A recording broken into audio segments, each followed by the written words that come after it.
سورہ آل عمران ہے اور سورہ آل عمران کا 7واں رکوع جاری ہے اور 13ویں پارے کا 15واں رکوع جاری ہے. آیت نمبر ہے 67 آیت نمبر 67 تیسرا پارہ. صفحہ نمبر بھی ایک ساتھ ہی بتا دیں تاکہ بھولنا سا. پیج 53 پیج ہے اس قرآن مجید میں 53 پیج. اعوذ باللہ من الشیطان الرجیم بسم اللہ الرحمن الرحیم. ان اولی الناس بابراہیم للذین اتبعوه. ایک آیت رہ گئی. ما كان ابراہیم یہودیا ولا نصرانیا ولكن كان حنيفا مسلما وما كان من المشركين. إن أولى الناس بإبراهيم للذين اتبعوه وهذا النبي والذين آمنوا والله ولي المؤمنين. ودت طائفة من أهل الكتاب لو يضلونكم وما يضلون إلا أنفسهم وما يشعرون. يا أهل الكتاب لم تكفرون بآيات الله وأنتم تشهدون. يا أهل الكتاب لم تلبسون الحق بالباطل وتكتمون الحق وأنتم تعلمون. صدق الله العظيم. ما كان ابراہیم یہودیا ولا نصرانیا. اور نہ تھے حضرت ابراہیم علیہ السلام یہودی اور نہ ہی نصرانی. ولیکن کان حنیفا مسلما. بلکہ وہ حنیف اور مسلمہ تابع دار تھے، حکم بردار تھے، حکم کو ماننے والے تھے، فرما بردار تھے. وما کان من المشرکین. اور نہ ہی وہ مشرکوں میں سے تھے. ان اولی الناس بابراہیم. لوگوں میں زیادہ قریب ابراہیم علیہ السلام کے وہ ہیں للذین اتبعوه، جنہوں نے اس کے ساتھ اس وقت ابراہیم علیہ السلام کی تابعداری فرمائی. وہذا النبی. اور وہ ہے ابراہیم علیہ السلام کے زیادہ قریب. وہذا النبی. یہ نبی اکرم صلی اللہ علیہ وسلم کی طرف اشارہ ہے. والذین آمنوا. اور وہ جو اس نبی پر ایمان لائے یعنی نبی اکرم صلی اللہ علیہ وسلم کے صحابہ، یعنی یہ امت محمدی صلی اللہ علیہ وسلم. واللہ ولی المؤمنین. اور اللہ دوست ہے مسلمانوں کا. اللہ دوست ہے مسلمانوں کا. ودت طائفۃ من اہل الکتاب. چاہتے ہیں بعض اہل کتاب، ایک گروہ اہل کتاب میں سے، لو یضلونکم، کہ وہ تمہیں کسی طریقے سے گمراہ کر دیں. وما یضلون الا انفسهم. مگر وہ گمراہ نہیں کرتے صرف اپنے آپ کو. وما یشعرون. لیکن وہ سمجھتے نہیں ہیں. یا اہل الکتاب، اہل کتاب، لم تکفرون بآیات اللہ. کیوں تم اللہ کے آیات کا، کلام اللہ کا انکار کرتے ہو. وانتم تشہدون. حالانکہ تم اس کے قائل ہو، تم اس کے گواہ ہو. یا اہل الکتاب، اے اہل کتاب، لم تلبسون الحق بالباطل وتکتمون الحق. کہ تم حق کو سچ کے ساتھ کیوں خلط ملط کرتے ہو، ملاتے ہو، اور پھر حق کو چھپاتے ہو. وانتم تعلمون. اور جان بوجھ کے چھپاتے ہو. یعنی اس کا مطلب کیا ہے کہ اے اہل کتاب، تم حق اور سچ کو کیوں ملاتے ہو اور پھر جو سچ ہے وہ چھپا دیتے ہو جان بوجھ کے، جانتے بوجھتے سچ کو چھپا دیتے ہو. پہلی آیت مبارکہ میں تو حضرت ابراہیم علیہ السلام کے متعلق جو پہلے بھی سبق گزر چکا، اسی مناسبت سے آیات گزر چکی کہ یہودیوں کا یہ دعویٰ تھا کہ ہمارا جو مذہب ہے یہ ابراہیم علیہ السلام کے زیادہ قریب ہے. اصل بنیادی مسئلہ کیا تھا؟ بنیادی طور پر وہ نبی اکرم صلی اللہ علیہ وسلم یعنی شریعت محمدی صلی اللہ علیہ وسلم کو باطل قرار دینا چاہتے تھے کہ یہ شریعت نعوذ باللہ باطل ہے. اچھا، اس شریعت کو باطل قرار دینے کے لیے وہ سہارا لے رہے تھے کہ ہم زیادہ قریب ہیں ابراہیم علیہ السلام کے. اس وجہ سے کیونکہ یہ نبی کرم صلی اللہ علیہ وسلم نے بھی فرمایا کہ ہم ملت ابراہیمی پر ہیں، ہم ملت ابراہیمی پر ہیں. اور پھر نبی کرم حضرت ابراہیم علیہ السلام کی دعا کی بدولت اللہ تعالیٰ نے حضرت محمد صلی اللہ علیہ وسلم کو بھی یعنی جو مبعوث فرمایا، تو وہ حضرت ابراہیم علیہ السلام کی دعا میں اسی طرف اشارہ تھا کہ اللہ ان میں رسول بھیج، جو ربنا وبعث فیہم رسولا من انفسہم یتلو علیہم، پہلے سپارے کے آخر میں جو بول رہا ہے سورہ بقرہ. تو ملت ابراہیمی کے کہنے والے تھے.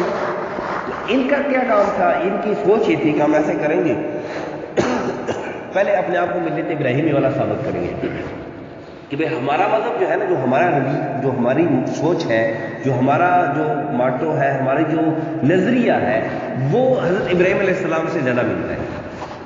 پہلے یہ سٹیپ لیں گے، جب اس بات کو ثابت کرنے میں کامیاب ہو جائیں گے پھر کہیں کہ دیکھو ہمارا، تم اپنے آپ کو کہتے ہو کہ ہم ملت ابراہیمی پر ہیں، اللہ کی ملت ابراہیمی پر ہوتے ہوئے تم ہمارے مذہب کو پھر کیوں نہیں مانتے ہو؟ ہمارا مذہب تو سب سے زیادہ حضرت ابراہیم علیہ السلام کے قریب ہے.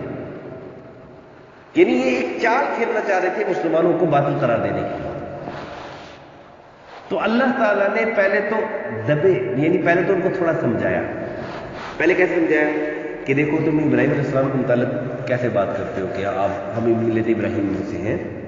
لما تحاجون فی ابراہیم وما انزلت التوراۃ والانجیل الا بالحق، کہ ابراہیم علیہ السلام، آپ اپنے آپ کو ابراہیم علیہ السلام کے تابع دار کیسے کہتے ہو، حالانکہ تورات اور انجیل جو آپ کی کتابیں ہیں، جو آپ کی شریعت کی کتابیں ہیں، مانتے تو ہم بھی کہ تورات بھی اللہ کی طرف سے نازل شدہ کتاب ہے، اگرچہ بعد میں اس میں تبدیلی کر دی گئی. انجیل بھی اللہ کی طرف سے نازل شدہ کتاب ہے، اگرچہ بعد اس میں تبدیلی کر دی گئی، لیکن اللہ کی کتابیں ہیں، اس کے اندر کوئی شک نہیں ہے. یہ ہمارے ایمان کا حصہ ہے، ہمارے ایمان کا حصہ ہے.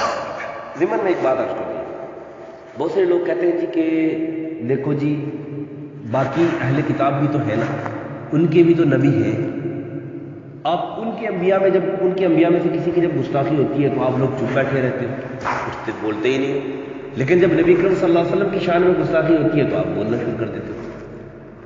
میں یہ کہتا ہوں کہ نظریہ غلط ہے. جتنے بھی انبیاء کرام علیہ الصلوات و تسلیمات تشریف لائے ہیں وہ سارے ہمارے ایمان کا حصہ ہے، ہم سب پر ایمان لاتے ہیں. سارے نبی اللہ کی طرف سے برحق ہیں، ان کے سچے ہونے میں کوئی ذرا برابر بھی شک کرنا ایمان کے اندر دراڑ ڈالنے والی بات ہے، ایمان خراب کرنے والی بات ہے. جیسے ہمارے نبی حضرت محمد صلی اللہ علیہ وسلم کی شان میں گستاخی ہمیں قابل قبول نہیں کسی مسلمان کو نہیں، اسی طرح باقی جتنے بھی انبیاء کرام علیہ الصلوۃ تسلیمات تشریف لائے ہیں، کسی بھی نبی کی شان میں کسی قسم کی گستاخی چاہے کوئی بھی کرے کسی کو قابل قبول نہیں. کیوں یہ ہمارے ایمان کا حصہ ہے. بہرحال یہ الگ بات ہے.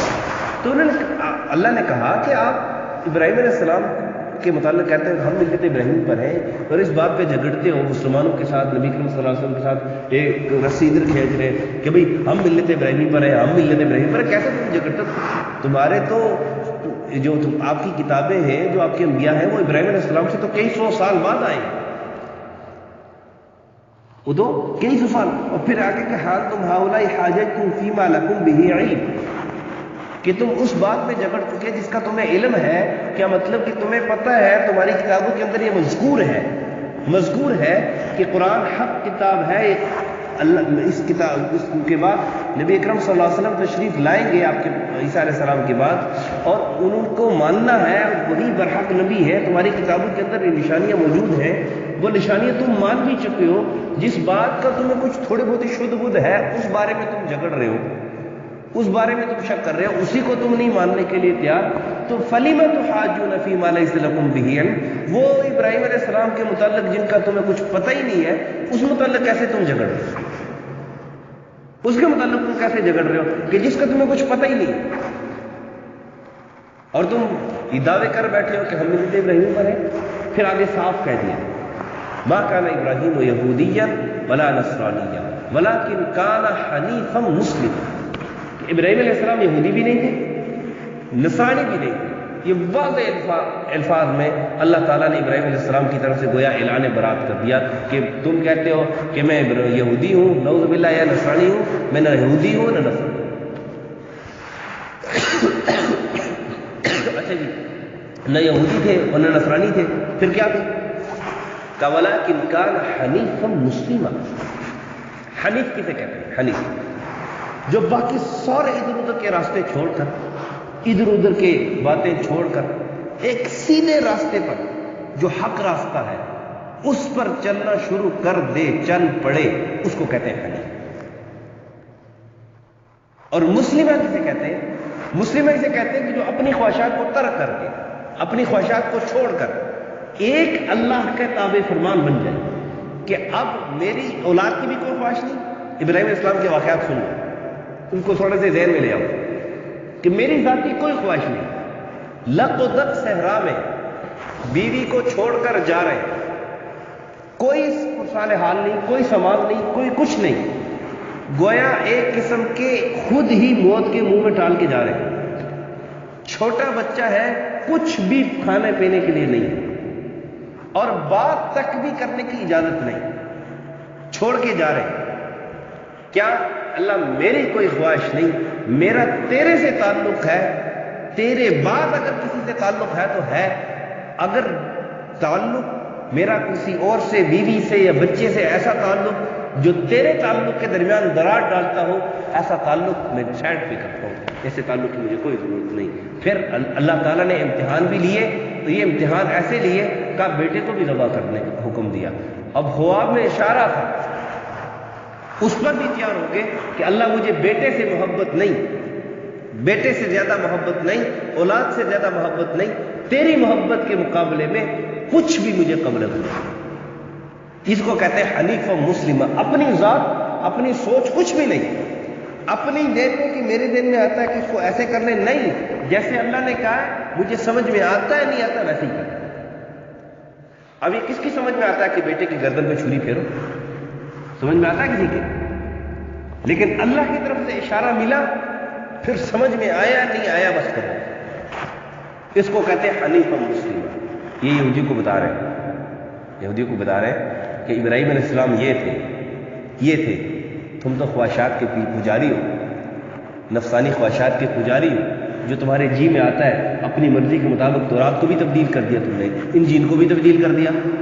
تم کہتے ہو ہم ملت ابراہیمی پر ہیں، ملت ابراہیمی بننے کے لیے یہ کوئی جو ہے نا وہ کوئی کھانا نہیں ہے، حلوہ نہیں ہے بس ایسے کھا لو گے، اس کے لیے محنت کرنی پڑے گی، تمہیں وہ کوشش کرنی پڑے گی، اور کوشش کیا کرنی ہے؟ حنیف و مسلمہ بن جاؤ۔ اور پھر کہا وما کان من المشرکین۔ یہ ایک اور ضرب لگائی کہ یہودی بھی شرک میں مبتلا، نصرانی بھی، عیسائی بھی شرک میں مبتلا۔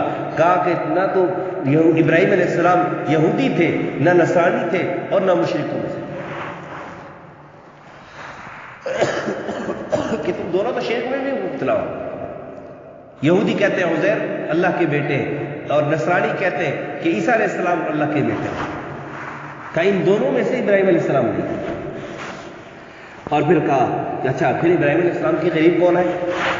ایسا ہونا چاہیے نا کہ پہلے جھگڑا تھا کہ میں ابراہیم علیہ السلام، ایک کہہ رہا میں قریب ابراہیم علیہ السلام کے تابع ہوں، دوسرا کہتا ہے میں ملت ابراہیمی پر ہوں۔ اب یہ تو بتلا دیا کہ ملت ابراہیمی کیسی تھی، ملت ابراہیمی نبی حضرت ابراہیم علیہ السلام کیسے تھے اور کس دین پر تھے اور کس پر نہیں تھے، اس کی بھی نفی کر دی۔ اب آگے بتا دیا اِنَّ أَوْلَى النَّاسِ بِإِبْرَاهِيمَ لَلَّذِينَ اتَّبَعُوهُ۔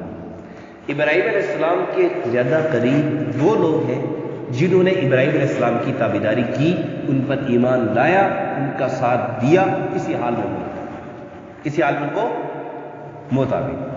اور وَهَٰذَا النَّبِيُّ، ایک وہ لوگ ملت ابراہیم پر، ایک وَهَٰذَا النَّبِيُّ وَالَّذِينَ آمَنُوا، یہ نبی اور اس پر جو ایمان لائے وہ ملت ابراہیم پر۔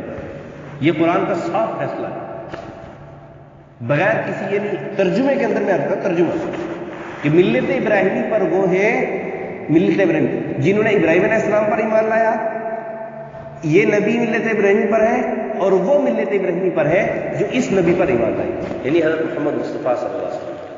اور پھر آگے بڑی زبردست بات فرما دی کہ یہودیوں، عیسائیوں، تم مسلمانوں کے خلاف سازشیں کرتے ہو، مسلمانوں کو آپس میں توڑنے کی کوشش کرتے ہو، اور کیا سازشیں کرتے ہیں وہ بھی آگے بیان کرتے ہیں، کیا سازشیں کر رہے تھے وہ بھی آگے بیان کرتے ہیں۔ تو تم مسلمانوں کو جو ہے نا وہ گمراہ کرنے کی کوشش کرتے ہو، مسلمانوں کو جو ہے نا وہ ڈگمگانے کی اور مسلمانوں کے ذہن میں مختلف قسم کے شکوک و شبہات ڈالنے کی کوشش کرتے ہو، اور مسلمانوں کو تم تباہ کرنے، جب کچھ بھی نہیں بن پایا، کچھ بھی نہیں بن پایا۔ یہودیوں نے یہی کیا، بنی اسرائیل نے یہی کیا کہ پہلے تو نبیوں کا مقابلہ کرتے رہے، اپنی طرف سے دلائل دیتے رہے، جب اور کچھ بھی نہیں بن پایا پھر انبیاء کو قتل کرنا شروع کیا۔ تو کہا کہ یہودیوں نصرانی کو بتلا دیا قیامت تک کے آنے والے یہودیوں نصرانیوں کو تم مسلمانوں کے خلاف سازشیں بناتے ہو، واللہ ولی المؤمنین، یہ اتنی بڑی ڈھارس ہے، اتنی بڑی گورا اللہ کی طرف سے مدد ہے مسلمانوں کے لیے کہ اس سے بڑھ کر کوئی اور مدد ہو ہی نہیں سکتی، کہ واللہ ولی المؤمنین۔ جب دو ملکوں کے آپس میں جنگ ہوتی ہے تو تیسرا ملک اٹھ کے کہتا ہے کہ میں اس کا ساتھ دوں گا، میں اس کا ساتھی ہوں، ہاں، دوسرا اٹھ کے کہتا ہے میں اس کا ساتھی ہوں۔ اللہ اکبر۔ مسلمانوں کا جب معاملہ آتا ہے تو اللہ کیا کہتا ہے؟ میں تمہارا ساتھی ہوں، واللہ ولی المؤمنین۔ اللہ مسلمانوں کا دوست ہے، اللہ مسلمانوں کا ساتھ، اور جس کو اللہ کا ساتھ مل جائے اس کو اور کسی چیز کی کیا ضرورت ہے؟ پھر کہا کہ یہ سازشیں کیا کر رہے ہیں؟ وَدَّتْ طَائِفَةٌ مِّنْ أَهْلِ الْكِتَابِ، اہل کتاب میں سے یہ چاہتے ہیں کہ کسی طریقے سے نا انہیں آپس میں مشورے میں یہ کہتے ہیں کہ یار بات یہ ہے نا کہ کسی نہ کسی طریقے سے ان کو گمراہ کرو۔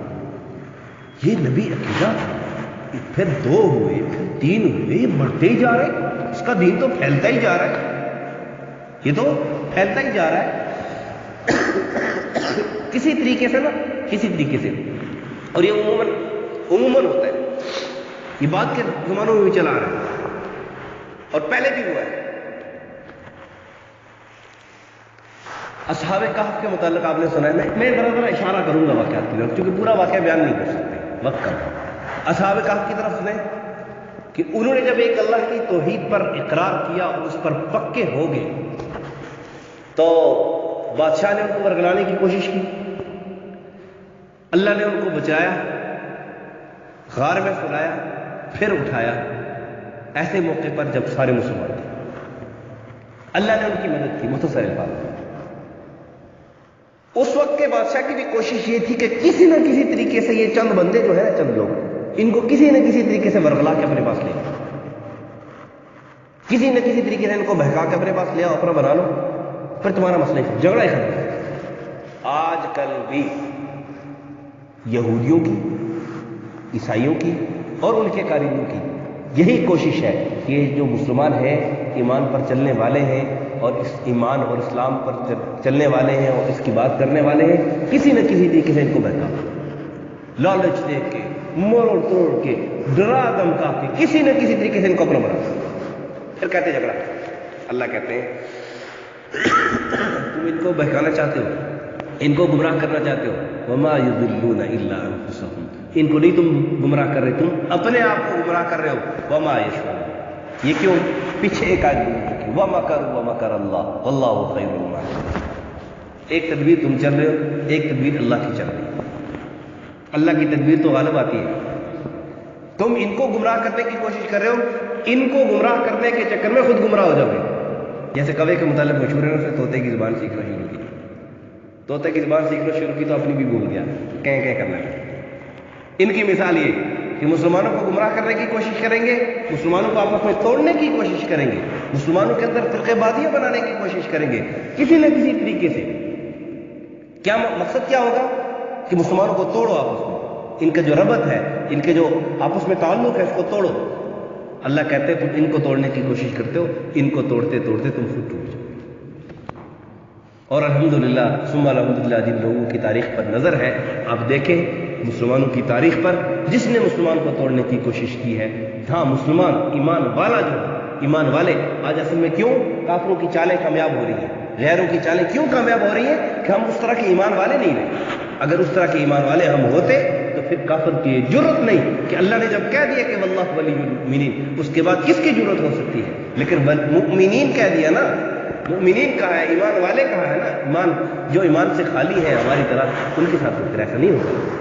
اس کے لیے ایمان والا ہونا ضروری ہے۔ بہرحال پھر اللہ تعالیٰ نے کہا کہ اے اہل کتاب تم کیوں انکار کرتے ہو اللہ کی آیات؟ اس کو تو تم خود مانتے ہو، تم تو اس کو خود اس کے قائل ہو۔ کیا مطلب کہ تم جس کتاب کو مانتے ہو، تورات اور انجیل کو، تورات اور انجیل کو، اس کی مثال یوں سمجھو، ایک بندہ آپ کی بات نہ مان رہا ہو اور آپ کو پتا ہو کہ وہ اپنے والد کی بات مانتا ہے، تو آپ اس کو کوئی یار بات یہ ہے، یہ جو بات تم میری نہیں مان رہے، یہی بات میری تو آپ کے والد نے مانی ہوئی ہے، تو یہ بات مانتا ہے۔ سمجھانے کا ایک انداز کہ تم اس بات کتاب کا انکار کرتے ہو، حالانکہ تم جس کتاب کو مانتے ہو، تمہارے بڑے جس کتاب کو مانتے ہیں، اسی کے اندر یہ لکھا ہوا ہے کہ یہ کتاب آئے گی اور یہ حق اور سچ کتاب ہے، پھر تم کیوں اس کو نہیں مانتے؟ اور پھر کہا کہ تم حق اور سچ جب پتہ چلا اور کوئی راستہ نہ ملا، یہ ان کی چالوں کا تذکرہ ہو رہا ہے کہ کیسے کیسے مسلمانوں کو بہکانے کی کوشش کی، پھر کیا کرتے ہیں کہ گڑبڑ کرنے کی، کوئی ادھر کی کوئی ادھر کی، ملا کے پیش کرتے ہیں مسلمانوں کو دلوں میں شکوک و شبہات ڈالنے کے لیے۔ اللہ نے کہا کہ تم کیوں حق اور سچ کو ملا جلا کے کیا کہتے ہیں لے دو سے کچھ کر لیں گے؟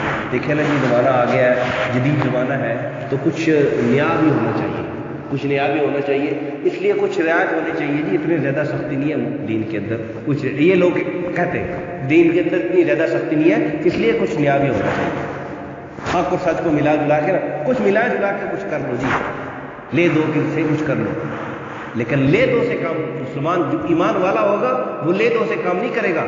لا اعبد ما تعبدون، یہ نبی اکرم صلی اللہ علیہ وسلم نے جو آیت سورہ کافرون والی جو یہ صورت ہے، اس کے اندر واضح اعلان ہے، کچھ لے دو نہیں چلے گا مسلمان، لکم دینکم ولی دین، تمہارا راستہ ہمارا راستہ۔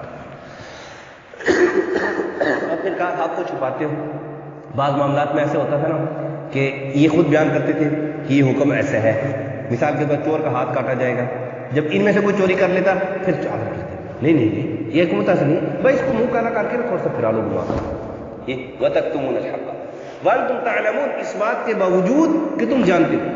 آج کل بہت ساری قوتیں ایسی ہیں کہ جو جانتی ہیں کہ ہمارا انجام برا ہوگا، اور ہمارا یہ جو مسلمانوں کو ہم تنگ کر رہے ہیں اور مسلمانوں کے خلاف ہم یہ سازشیں چل رہے ہیں اور مسلمانوں کو بہکانے کی کوششیں کر رہے ہیں، یہ ہم وہ جانتے ہیں کہ ہم یہ غلط کر رہے ہیں، اس کے باوجود یہ کر رہے ہیں، ان کو پتہ بھی ہے کہ ہمارا انجام برا ہوگا، اس کے باوجود کر رہے ہیں، ان پر اللہ کی بڑی سخت پکڑ آئے گی۔ اللہ ہم سب کو سمجھ عمل کی توفیق عطا فرمائے۔ وآخر دعوانا الحمد للہ رب العالمین والعاقبۃ للمتقین، والصلاة والسلام علی اشرف الانبیاء والمرسلین وعلى الملائکۃ المقربین وعلى عباد اللہ الصالحین۔ یا رب لک الحمد کما ينبغی لجلال وجهک وعظیم سلطانک، اللهم احفظنا من كل بلاء الدنيا وعذاب الآخرة، اللهم استر عوراتنا وآمن روعاتنا، اللهم اشف مرضانا ومرضى المسلمين، اللهم اقض حاجاتنا عن الغيب، صلى الله على النبي الكريم محمد وعلى آله وأصحابه أجمعين۔ جزاكم الله۔